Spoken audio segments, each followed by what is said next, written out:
මොට්ටකිලියක් පරදාවක් තොප්පියක් දාගෙන එක මුස්ලිම් දෙමළ අම්මා කෙනෙක් තාත්තා කෙනෙක් ඉන්න මහලු මඩමක් දැකලා තියෙනවා. ඔයත් දැකලා ඇති මම කියන්නේ මම දැකලා නැහැ කියලා.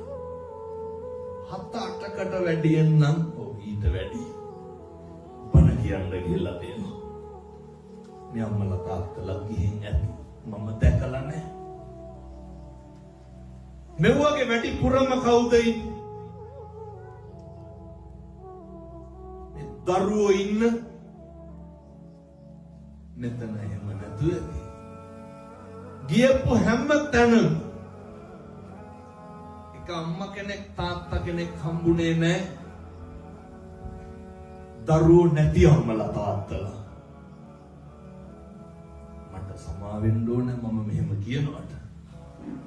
මම දැකපු එක කියන්නේ හැම තැනම සිංහල බෞද්ධ අම්මලා තාත්තලා තමයි හිටියේ.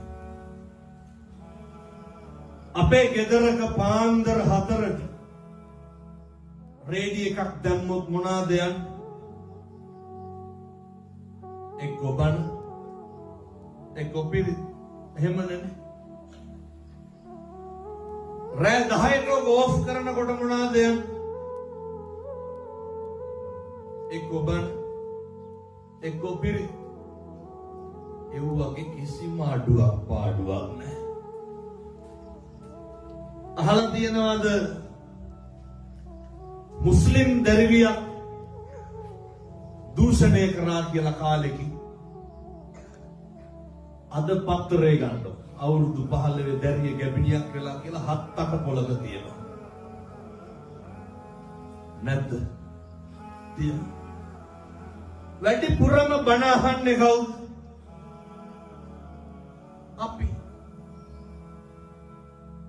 බෞද්ධයි කියලා කරපින්නගෙන යන්නේ කවුද? අපි.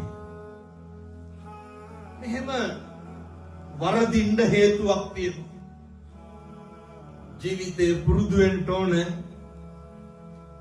තරුණ මහත්තුරුත් මෙතන ඉන්න හින්දා මම මේක කියන්නේ. මැරෙන්න කලින් ඉගෙන ගන්නත් ඕනේ. පන්සල් යන්න කලින් පවුල පන්සල වගේ තියාගන්න. පැහැදිලිද මම කියන්නේ? අර අහලා තියෙනව නේද? පවුල් පන්සල් වගේ තියෙන්න ඕන කියලා. පවුල් පන්සල් වගේ තියෙන්න ඕන.